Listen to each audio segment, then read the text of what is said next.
guys, this is Hetzmania. I'm coming to you with a brand new deck profile. I'm doing this one a day early just because of things that are happening this week and because I want to get this profile up tonight while I have a little bit of time. This is the deck that I brought to regionals with me today. I went 2 wins, 4 losses with this. I played against Cosmos, BA, Psyframes, Super Heavy Samurais, Necros, and Tellers in that order. However, despite losing 4 times, I would call this deck a success as a tier 2 deck. It's definitely not meta at all. It is damn consistent. The 2 decks that I actually beat were Burning Abyss and Super Heavy Samurai. The main problem with the deck is it just lacks that one power punch that allows it to have that staying power and like provides it that it will, like, no matter what, your opponent will not be able to stop what you're doing. And that's the main problem with the deck. And it's not really something that is necessarily fixable. It's just it doesn't have that power potential that some other decks do have. And it was really awesome to see it work and play. Coincidentally enough, it actually outpaced Burning Abyss in consistency in terms of like getting rank 4s on the field, which was pretty fun to see and pretty awesome. The one duel that I actually just got blown out of like just the room was Necros. That was the only game that I lost 2-0. All the other ones I lost 2-1, and they were really, really close. I mean, Tellers, it was a matter of like a draw. Psyframes came pretty close, and Cosmos, it was also very close. All of those went to game 3. So I'm very proud of this deck and what it was able to accomplish today. So let's just get into it, and I'll just stop rambling about my experience. But yeah, anyway, for the Lightsworn engine, this is Lightsworn Performages, whatever the hell you want to call it. 3 Ride and Handle Lightsworn, 2 Lila Lightsworn Sorceress. Basically, this is all I felt like I needed. Lila provided some back row destruction, which was awesome. Raiden provided more milling power and just helping the deck get a little bit faster. 3 Performage Trick Clown. This card didn't do nearly as much work as I would have hoped today, and that was because of the random mill aspect, which I've talked about in previous videos. Trick Clown, however, was still very useful. Obviously, it's Trick Clown. He's extremely useful in a rank 4 spam, so he did put in some work, just not as much as I would have hoped. 3 Damage Juggler. This guy was the superstar of the main deck. He got me to my combo pieces as fast as possible. The fact that he's a searcher and can negate damage saved me so much today in terms of life points and really drawing out the duel, so I have a chance to at least try to come back. So Damage Juggler was awesome. Hat Tricker put in a lot of legwork today. He was able to get me to a lot of key cards such as Naturi Beast or Trishula, so he was very, very useful today. I was very happy to have 3 of them. I was very happy I put 3 of them in the deck, so Hat Tricker was awesome. Mathematician was good today. I didn't see him nearly as often as I wanted to, but he was still pretty decent. 1 Heroic Challenger, Thousand Blades. I never ever wanted more than 1. There was never any desire to have more than 1. And he was decent enough where like he warranted being played in the deck, but Thousand Blades, he put in a decent amount of work. He gave me a good amount of advantage when I needed him, but when I didn't, it didn't really matter. I was still playing the same way. It was that nice little like boost when I needed it. Jet Synchron was amazing, but honestly, Glow Bulb was just even better. The reason why I went with this ratio 1-to-1 rather than 2 Jet Synchron and 1 Glow Bulb was because the Glow Bulb was way more useful in the fact that I didn't have to subtract from my hand. Jet Synchron does do that, but and there can be awesome iterations, especially with Mathematician and Trick Clown in combination. But Glow Bulb was just by far more useful today, so Glow Bulb was pretty amazing. Reasoning was put in a lot of work today. 3 Reasoning. No matter what, I had 7 cards. No, not 7. 9 cards that I really wanted to see in grave. Most of the time, I had a Mathematician get special summoned off of Reasoning, which was pretty funny. But really, like there were so many cards in the deck that I didn't care got sent to the grave because I'd be able to use them in just a whole different way. So Reasoning was definitely useful. It just helped speed up the deck. It brought this deck to a whole new level of consistency. So Reasoning was awesome.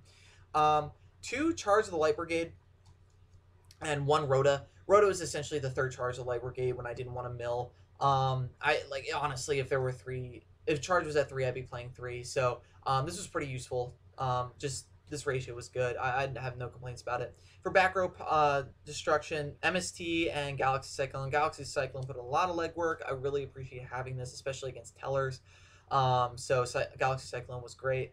One Regeki and one Foolish. I think I used Foolish like twice and Regeki once. I didn't see them at all during today. It was pretty ridiculous. Breakthrough Skill, probably the most useful trap that I put in today. It negated any shenanigans with Farm Girl. It negated anything that I didn't want to happen. Burning Abyss hated this card. Super Heavies hated this card. I think the one deck that didn't have a problem with it was Necros, and that was just because I didn't draw into it. So Breakthrough Skill was awesome today. One Needlebug Nest. I didn't really in texting. I sometimes wanted a second one, but honestly, Needlebug Nest at 1 was fine. I think I used it once today, and I didn't really want it any other time. There was one duel against Super Heavy Samurais where I won the game, but I was down to 4 cards left in the deck, and it was one Needlebug, a Lila, and 2 Mathematicians. It was ridiculous. Oh my gosh, that was a really really close duel, but yeah. One Jar of Avarice. I think I used this like twice. It just got milled before I could use it, so that was unfortunate. But yeah, it was useful. I think I sided this card out the most out of anything, just because I just didn't see it, and quite honestly, I didn't really need it all the time. One Bottomless, one Compulse, and one Solemn Warning. These guys were in a little bit of rotation depending on the deck, and honestly, I feel like you guys would know in certain situations which deck that would be. Like Bottomless is ultimately useless against decks like Cosmos because they like being banished, so that's not a problem for them. Compulse, I sided out against Tellers, and honestly, that was a really good decision because that just gives them more searches if they get bounced back to the hand and gives them better iterations for the next turn. So if you can't defeat them that turn, then Compulse is just going to hurt you. And Solemn Warning, I don't think I sided Solemn out at all. I might have sided out once and then put it back in for game 3, and that was just because of BA. Just liking the grave. So Solemn Warning. Actually, no, I didn't actually put that out for BA because I beat BA 2-0. But Solemn Warning, I might have cited out once. I can't remember if I did. I don't think I did, but I might have. For the extra deck, one Herald of the Arclight and one Hastor for level 4s. Hastor is probably the best level 4 synchro monster, in my opinion. He's just got so many uses, and plus he's a 2300 beater. My last game against Super Heavies, he was awesome in just because he was a level 4 monster. They flying seed me, but it didn't matter. I just the exact amount of attack points coincidentally ended up giving me the win, and Hastor was awesome in that. Herald of the Arclight was extremely important because it got me around cards like Bottomless, where as long as I got the Mathematician effect off, the play was going to be it wasn't going to be disruptible because I would just go into Crab King, which I'll go into later, how great that card was. One Catastor, sometimes I wanted Armades, especially against Psyframes. Psyframes were kind of, they were just ridiculous. But Catastor put in a little bit of work. I wasn't able to use him all the time just because, it's a harder card to get out, but he's still useful. Notori Beast put in some legwork, especially against, it was able to stall off, what are they called? Necros for a turn and Psyframes for a good, decent while. So Notori Beast was pretty awesome. And Trish put in a decent amount of work. When I went into this against a couple of the guys I played today, they were just they were astonished that I could even make it with this deck. They knew that Clownblade could synchro, but just with the form of the deck that I was playing, they didn't expect to see it. So it was really funny when I would just banish cards from hand randomly. So Trishula was awesome. Okay, so number 52 is undoubtedly the boss monster of this deck. It is the go-to card because one, it presents a lot of control over what you send to the graveyard that's under it as materials. Also, it can't be bottomless. So number 52 put in a lot of work today. I used him almost every single chance I could. So number 52 was amazing. Castell was great. I used him like twice. He was okay in certain situations. Exciton I went into once. Emerald I went into twice. Cowboy I won 2 or 3 games off of Cowboy, so that was good. Ragnar Zero I used once, and that was against Cosmos to prevent them from OTKing me through Farm Girl, which was awesome. They couldn't do anything. I used Rhapsody once, and that was to banish a couple cards from Tellers. Honor Arc was great. He mostly was used as defense the most of the time. I think I might have used his attack successfully, like his effect successfully twice. But other than that, he was just good for a 2100 body and just not being able to be destroyed. So Honor Arc was great. Roach, I went into once, and that was a misplay. That was probably one of the misplays I had today. I honestly don't think I had a ton of misplays. I think I maybe had a couple here and there just because I didn't really see where my opponent was going. I went to Roach once against Super Heavies, and it ended up biting me in the butt for that game. Yeah, I didn't. That was the one time I went to Roach. And Abyss Dweller wrecked Burning Abyss. This card is amazing. It was just so good against it, and that was the only game I used Dweller in. So Dweller was key today for that one match. For my side deck, I used Retaliating Sea. I cited this playset in once against Necroz. I never saw it, and I wish I did because it would have benefited me quite a bit. Lancia, I opened up double Lancia against my last game against Cosmos, and double Lancia against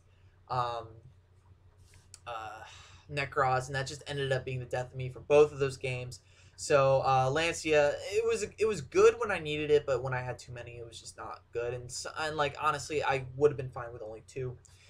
Chaos Sharp Hole I used once or twice the entire time. I wasn't able to use it successfully against Tellers because it got milled, but Chaos Sharp Hole was decent today.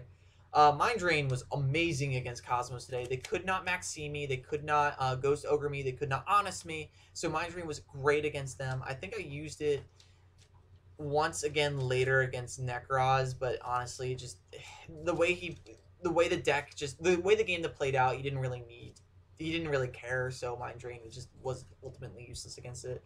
Mr. the Yokai was devastating for Super Heavy Samurai and Taller Knights. They didn't really know how to deal with this card.